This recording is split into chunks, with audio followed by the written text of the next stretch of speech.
사람이 자기에게 있는 것 가운데서 어떤 것을 주께 바쳐 그것이 가장 거룩한 것이 되었을 때에는 사람이든 짐승이든 또는 유산으로 물려받은 가문에 속한 밭이든 그것을 팔거나 무르거나 할 수 없다. 그것들은 이미 주께 가장 거룩한 것으로 모두 바친 것이기 때문이다. 주께 바친 사람도 다시 물을 수 없다. 그는 반드시 죽여야 한다. 신학자들은 오늘 아침 우리가 함께 읽은 성경 구절을 놓고 해석하기 아주 까탈스러운 그런 경우라고들 말합니다. 무엇보다 29절의 내용 때문이죠. 주께 바친 사람도 다시 물을 수 없다. 그는 반드시 죽여야 한다. 매우 우악스럽습니다. 여기서 우리는 사람을 제물로 바치는 고대 인신제사의 전형적인 명령을 마주하게 되죠. 이렇게 되면 예수쟁이들은 크게 당황하기 마련입니다. 인신제사, 이 인신제사는 어떻게 봐도 자비와 사랑의 하나님이라는 예수쟁이들의 신앙 고백과 걸맞지 않기 때문이죠. 예수쟁이들은 그래서 부랴부랴 하나님을 변호하는 작업에 들어갑니다. 사실 이 하나님을 변호한다는 일 어느 만큼은 이해가 되지만 이게 과도하면요, 하나님을 초라하게 만들어요. 우리가 열심히 변호해야 근근히 그 위광을 유지하는, 그러니까 하나님을 변호하는 거, 이 변증의 작업에는 일정 정도의 진지한 성찰이 있어야 합니다. 기독교의 신학이 철학자들에 의해서 너무 쉽게 난타되는 경우는 바로 하나님을 하나님으로 믿고, 그러니까 다시 말해서 인간이 아무리 이렇게 저렇게 공격을 해도 하나님은 여전히 하나님으로 엄존하실 거라는 것에 대한 믿음이 약하기 때문에 자기들 나름대로 불안해가지고 그냥 변호하느라고. 그래서 오히려 더 허약하게 되죠. 자, 얘기는 다시 원래로 돌아가겠습니다. 아무튼 인신제사의 명령을 마주하면 예수쟁이들은 부랴부랴 변증하면서 강조하지요. 하나님은 인신제사를 반대하시는 분이라고. 아닌 게 아니라 그렇죠. 창세기 22장에는 아브라함에게 아들 이삭을 바치라고 합니다. 아들을, 사람을. 그러다가 나중에는 이를 극력 말리시는 하나님을 볼 수 있죠.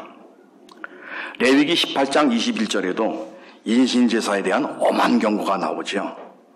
몰렉, 그러니까 암몬 사람들의 신이죠. 오늘날 요르단 사람들의 신입니다. 이 몰렉에게 자식을 희생제물로 바치는 행위를 이스라엘의 회중에서는 결코 간과해서는 안 된다. 아주 엄한 경고가 있습니다. 이런 맥락에서 신학자들은 레위기 27장 29절을 어떻게든 긍정적으로 해석하는데 많은 신경을 썼지. 그 결과 하나님께 제물을 드리는 행위를 두 개의 단어로 애써 구별했습니다. 하나는 네페르라고 하죠. 번역하면 드림입니다. 이거는 자발적인 행동을 뜻한다고 그래요. 또 하나의 단어는 헤렘입니다. 우리가 함께 오늘 아침에 읽었던 성경 구절에 속한 단어죠. 이건 받침이라는 뜻을 갖고 있죠. 그러니까 규정적인 행동입니다. 이렇게, 그죠? 율법에 규정이 있으면 그것에 따라서 이렇게 하는 거. 네페르와 헤렘이란 두 단어를 가지고 제물을 드리는 행위를 구별한 거죠. 하나는 자발적인 행동으로서의 드림이고 다른 하나는 규정적인 행동으로서의 바침이다. 그런데요, 이런 구별은 별로 도움이 안 된다는 지적도 있어요. 신학자들 사이에. 헤렘이란 단어, 그러니까 바침이라는 뜻을 가지고 있는 이 단어도 경우에 따라 자발적인 행동이라는 뜻을 드러내고 있기 때문이라는 것이죠. 그래서 신학자들은 다시 이 헤렘이란 단어를 구별했습니다. 그러니까 자발적인 헤렘과 당위적인 헤렘이 있다 이거죠. 이런 맥락 위에서 한글 성경 번역자들 역시도 번역할 때 자발적 헤렘을 받침으로, 당위적 헤렘을 아주 받침으로 표현했습니다. 자발적 헤렘을 받침, 당위적 헤렘을 아주 받침. 근데 어째 좀 이상하다는 느낌을 떨쳐버릴 수가 없죠. 아니, 받침은 뭐고 또 아주 받침은 뭡니까? 아니, 그쵸? 아주 받치지 않은 받침도 가능한지. 하나님 받칩니다. 근데 나도 씁니다. 이런 거 없잖아요. 어차피 재물은 물을 수 없다는 전제가 있음을 염두에 두면 이런 한글 번역이 매우 구차스럽게 보입니다. 어쨌거나 한글 성경 번역자들의 구별을 정리하면 다음과 같이 말씀드릴 수 있겠어요. 받침, 그 받침은 하나님께 자발적으로 드리는 행위. 아주 받침은 하나님께서 먼저 결정하신 것을 드리는 행위. 예를 들면 하나님의 진노의 대상, 그걸 하나님이 없애버리라고 말씀하실 때 거기에 따르는 거죠. 하지만 이런 구분에 따르면 도리어 설명되지 않는 것들이 많아집니다. 한 가지 예를 들어볼까요? 레위기 27장 28절은 하나님께 바친 것은 거룩한 것이 된다고 해요. 그렇다면 하나님께서 경노한 대상, 진노하신 대상조차도 하나님께 바치면 거룩하게 되나요? 그러니까 기껏 자발적 바침의 의미를 두고 뭐 이렇게 하지만 오히려 더 복잡한 문제를 야기하게 되죠. 그래서도 여기서 우리는 새삼 정직할 필요가 있는 것 같아요. 기독교는 뭐라 그러죠? 일컬어 경전 종교라고 합니다. 기독교는 묵시시하다. 하지만 경전의 종교란 경전 자체를 신앙하는 종교라는 뜻은 결코 아닙니다. 경전에는 하나님의 계시나 하나님을 신앙하는 사람들의 깨달음이 담겨 있기는 하지만 그 모두는 특정 시대의 언어로 표현되어 있어요. 그리고 그런 만큼 이 특정 시대의 언어는 당연히 시대적 사유의 한계를 불가피하게 동반하지요. 성경에는요, 토끼가 되새김질을 한다는 기록도 있어요. 근데 오늘날의 생물과학은 토끼 되새김질 하지 않는데? 라고 밝혀줍니다. 여러분, 성경에 담긴 진리가 아닌 성경 자체를 진리라고 우기면 문제가 많습니다. 성경에는 누천년에 걸친 무수한 양태의 신앙 고백이 담겨 있어요. 거기에는 물론 무시간적인 영원한 진리가 담겨 있지요. 그러나 시대적 한계를 가진 인식과 심지어 주장이 서로 충돌하는 그런 내용마저도 들어있음을 부인하면 안 됩니다. 성경에는 자비와 사랑의 하나님을 일깨워주는 그런 구절도 많죠. 그러나 민수기 31장에서처럼 혹독한 경우도 있습니다. 하나님께서 명령하셨어요. 아직 남자를 겪어보지 않은 여자만 제외하고 나머지 미디안 족속은 전부 다 척살하라. 심지어 아이들까지도 모조리 죽여라. 성경에는요, 시족이나 종족 중심의 내도덕, 이걸 비낸 모랄이라고 그러죠. 이 내도덕의 수준을 벗어나지 못해서 자기 시족과 종족 밖에 있는, 그러니까 그 영역 밖에 있는 인간은 사람으로 보지 않는 낮은 단계의 윤리의식의 자녀적 표현이 많습니다. 굉장히 배타적인 거죠. 이방 족속이다 죽여라. 짓밟고 올라가라. 전통 및 정통 기독교회는 종교의 진화, 신앙의 진화라는 태제에 대해 아주 치를 떨면서 알레르기적인 반응을 하죠. 하지만 성서 안에 이미 특정 시족이나 민족만 편드는 배타적인 하나님으로부터 범인류를 포괄하는 사랑과 용서의 하나님으로 이행하는 과정에 발전이 있음을 부인할 수 없습니다. 그래서 예수님이 말씀하시잖아요. 너네들은 그렇게 이해했냐? 모세 경전에는 그렇게 써있냐? 근데 나는 이렇게 말한다.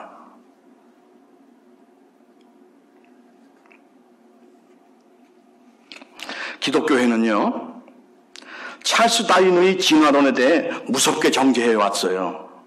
근데 정작 자기 내부에, 자기들이 그리도 중요시하는 경전 내부에 사유의 진화적 증거를 배태하고 있음을 모르고 있습니다.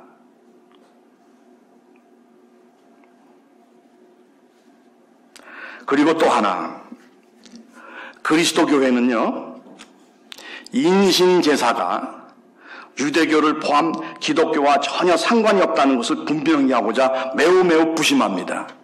그렇기 때문에 이게 특별한 종교고 다르단 말이죠. 하긴 그래요. 옛날에는 인신제사가 아주 흔한 일이었죠. 그런데 유대교와 기독교는 인신제사 거부했습니다. 근데요, 그럼에도 불구하고 이게 그렇게 간단할 수가 없습니다. 간단하지 않아요. 인신제사의 문제가 간단하지 않다고요.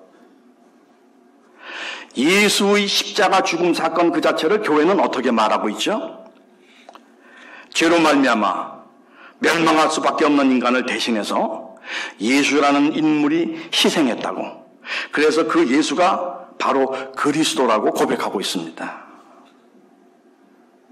그렇다면 여기에서도 어쩔 수 없이 드러나잖아요. 인신제사의 프레임이 우리를 대신해서 예수가 자기를 바쳤다고. 그리고 이런 프레임은 알게 모르게 다른 곳에서도 그죠? 흔하게 작동하죠. 그리고 그런 말 많이 하잖아요. 숱한 순교자의 희생 위에 세워진 교회 이렇게. 잠깐 오해를 불식시키기 위해 설교자는 좀 분명히 하고자 합니다. 이범조는 지금 인신제사, 인신공양을 정당화하는 게 결코 아니에요.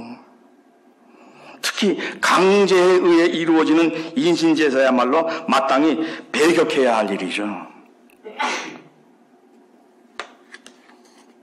근데요, 그럼에도 불구하고 인신제사는 마구 무시할 수 없는 또 다른 측면을 가지고 있어요. 적어도 자발적인 희생으로서의 인신제사일 경우가 그렇습니다. 제사, 이 인신제사는 어떻게 시작되었을까요? 여러분 잘 알고 계시죠? 원시 고대인들은 자연현상에 대한 경이로움과 함께 이러저러 천재지변을 겪으면서 말할 수 없는 공포를 느꼈죠.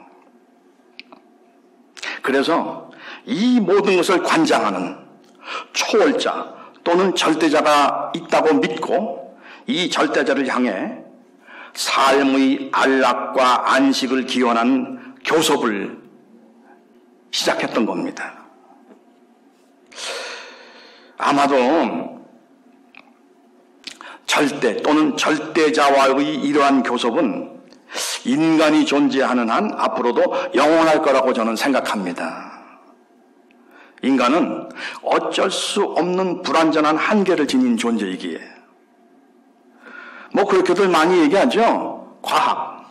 과학이 더욱 발전해 인간의 물질적 삶이 보다 풍요로워지고 건강 장수하면 달라질 거다. 종교 필요 없을 거다. 그렇지 않죠. 그렇지 않습니다. 인간이란 그냥 이러저러한 물질적인 리소스들이 주어지면 그걸로 그냥 다 해피해야 하는 그런 존재가 아니에요. 인간은 그런 게 다 있어도 계속 그 너머를 물어요. 그 너머를. 그러니까 삶의 의미를 묻는다고요. 그러니까 오만 가지 것들 다 갖추고도 내게 삶이 의미가 없는 것 같은데 그러면 사람들은 자살한다니까요. 아니면 그죠? 초월을 향해 절규하면서 손을 뻗죠. 다시 원래의 이야기로 돌아가죠. 절대 또는 절대자는 누군가요? 철학사전에 따르면 다음과 같이 정의할 수 있다고 그래요. 절대란 비교되거나 맞설 만한 것이 없는 존재. 절대란 어떤 것으로부터 기인되지 않고 그 자체로 이미 있는 존재.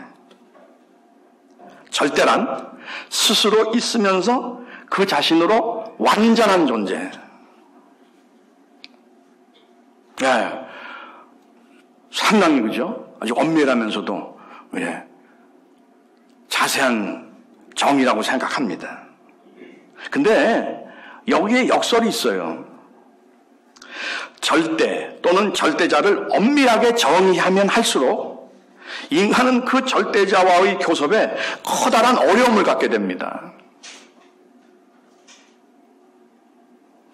스스로 있으면서 그 자신으로 완전한 존재는 아쉬울 게 하나도 없는 존재예요. 그렇죠? 아쉬울 게 아무것도 없는 존재라고요.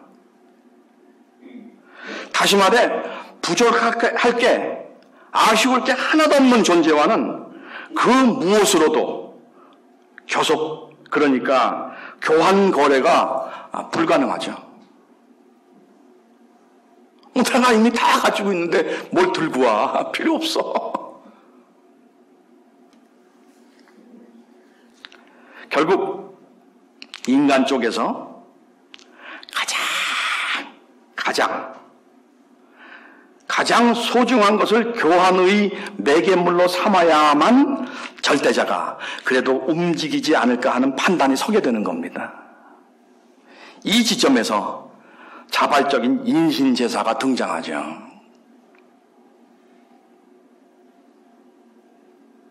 이 경우 제단이라는 제사를 드리기 위한 시설 현장은 별로 중요하지 않아요. 종교적 환경 또한 필연적이지 않습니다. 사람의 생물학적인 숨통을 끊어놓는 그런 물리적 절차가 없는 자발적인 인신제사가 있을 수 있어요. 아니요, 그것도 굉장히 흔합니다.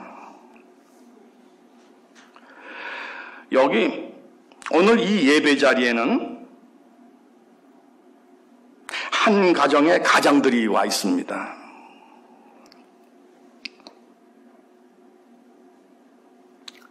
한 가정의 가장.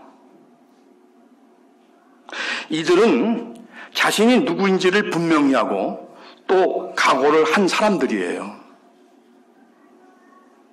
사랑하는 아내를 위해서라면, 사랑하는 아들, 딸을 위해서라면 목숨을 버려야 할 경우 버린다.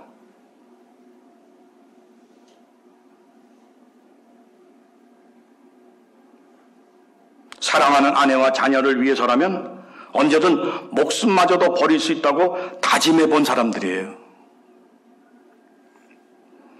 게다가 이런 각오는 간간히 해보는 관념적인 의식의 힘주기가 결코 아니에요.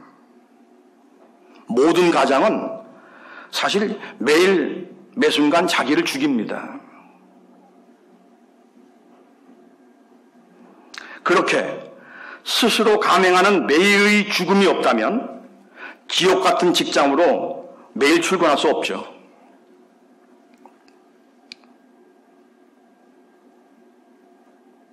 한 가정의 가장이라는 큰 존재를 순식간에 굽신거리는 작은 존재로 만들어버리는 직장 조직의 폭력에도 불구하고 출근하게 되는 것은 이 희생적 각오와 실천 때문입니다.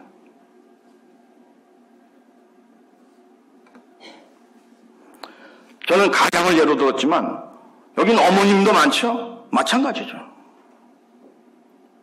어쩌면 아들도 그럴 거예요. 어머니 아버지를 위해서라면 죽겠다.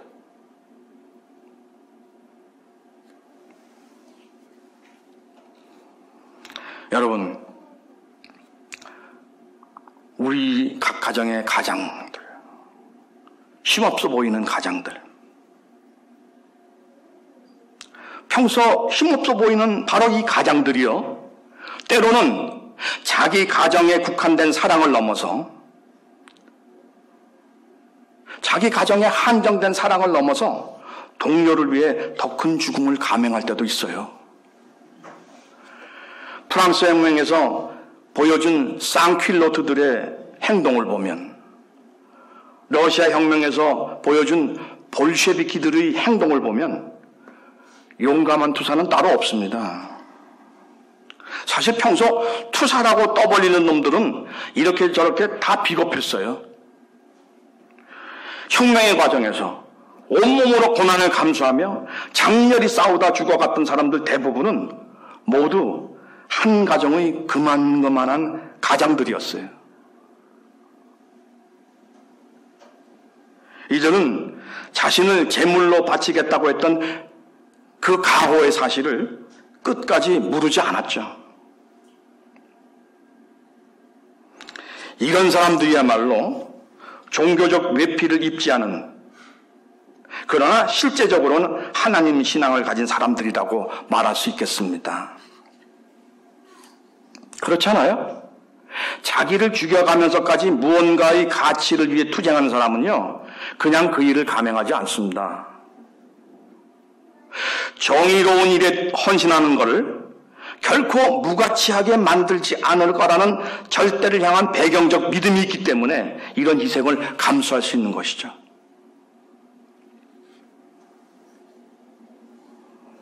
겨울 칼바람이 부는 영남대 의료원 70m 옥상에는 이 병원에서 간호사를 역임했던 박문진 씨가 지난 7월 1일부터 지금까지 계속 농성 중입니다. 자신은 물론 동료들을 위해서. 요즘은 매우 이상합니다. 노동운동을 하는 노조들끼리 서로 피 터지게 싸우고 있어요. 이거 어떻게 이해해야 되는지. 건설 현장마저 일감이 줄어든 터라 민노총과 한노총이 일감을 놓고 치열하게 싸웁니다. 그래가지고 상대 노조를 쫓아내는 경우 다반사예요. 경남 양산 사성지구 건설 현장에서도 민노총에 의해 일터를 빼앗긴 한노총 소속 건설 노동자 3명이 지금 50m 크레인에 올라 고공농성을 벌이고 있습니다. 현장에서 쫓겨난 60여 명의 동료를 대신해 별다른 방한 장비 없이 크레인에 올랐는데요. 이 추위에 동살 위험도 있습니다.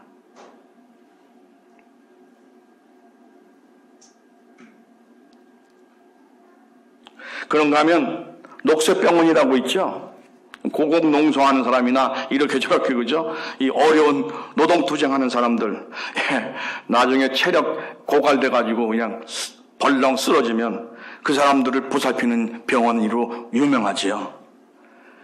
이 녹색병원의 호흡기내과 이보라 의사도 이 주위에 농성 및 단식 투쟁하는 이들을 위해 현장 진료로 바쁘게 뛰어다니죠. 불의에 대항해 자신을 제물로 내놓은 이들은 내려오라는 주변의 권고에도 흔들림 없습니다. 절대자에게 바친 제물을 무르지 않는 사람들이죠. 그런데도 말입니다. 이 땅의 교회는 이런 사람들이 교회 출석 여부나 세례 또는 헌금 생활들을 근거로 이 사람이 하나님을 믿는 사람이냐 아니냐를 구분하고 있어요. 이런 구분에 열심히 이 땅의 기독교회는 도리어 엉뚱한 짓 하면서 말입니다. 그러니까 어떤 엉뚱한 짓, 숱한 엉뚱한 짓을 하지만 그 중에서도 이런 엉뚱한 짓 하지요. 하나님께 드린 제물을 멋대로 무르는 거죠. 예를 들면 경기도 성남의 비전교회가 80억에 신흥동 큰사랑 감리교회가 103억에 교회를 이런저런 이단들에게 팔았습니다. 이 교회 웃기는 거죠, 그죠? 교회를 지으면 교회마다 뭐 합니까? 사람들 엄청 불러다 놓고 뭐 하죠? 봉헌 예배 드리잖아요. 봉헌 예배 하나님께 바친다고.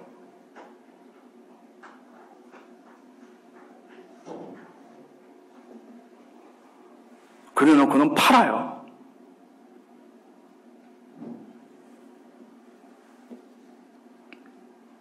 근데 이런 건 요즘 빙산의 일각이라네요. 도심에 점점 들어가는 불교의 암자들 대부분은 교회가 매물로 내놓았던 그런 공간이라고 그러죠.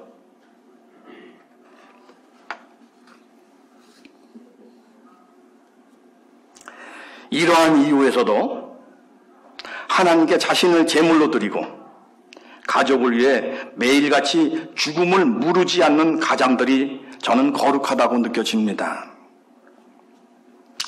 하나님께 자신을 제물로 드리고 불경기임에도 숨가쁘게 돌아오는 사원들의 봉급날을 위해 고군분투하는 기업인들이 저는 거룩하다고 느껴집니다. 하나님께 자신을 제물로 드리고 일자리를 잃은 직장 동료를 위해 겨울 칼바람을 무릅쓰고 고공투쟁하는 이들이 저는 거룩하다고 느껴집니다. 하나님께 자신을 제물로 드리고 나라를 위해 이 추운 겨울에도 검찰개혁을 위한 촛불을 집회에 참여하는 이들 역시 저는 고결하게 느껴집니다. 이 자리에 참집한 교우 여러분, 여러분들은 늘 이 이범조 목사를 만나면 그렇게 말합니다. 신앙생활에 성실하지 못해서 죄스럽다고. 그러면 자신을 자책하지요. 물론 여러분의 진솔하면서도 겸손한 고백은 적지 않이 사실일 수 있겠습니다. 그러나 오늘 이범조 목사는 하나님이 보시는 앞에서 조심스레 말씀드립니다.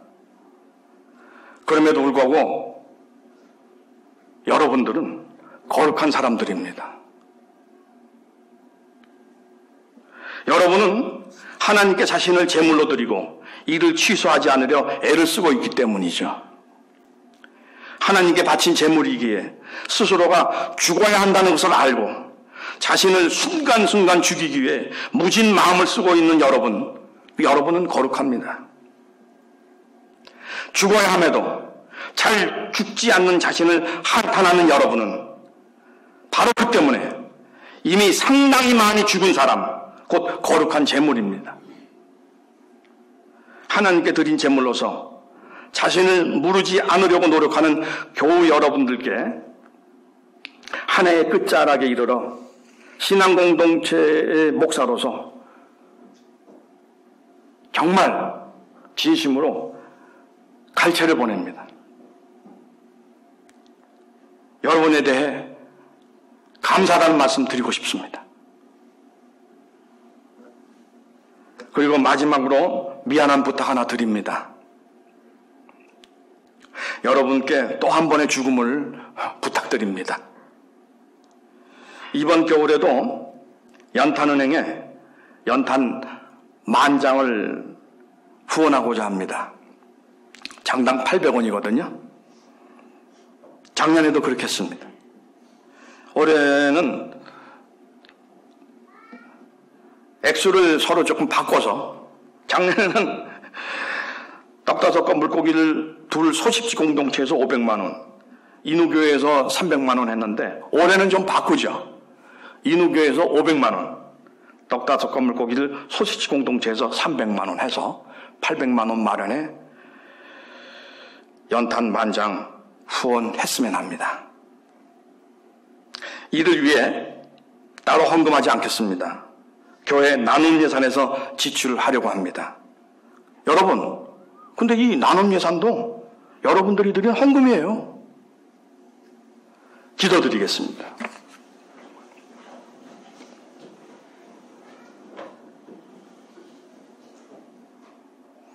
하나님,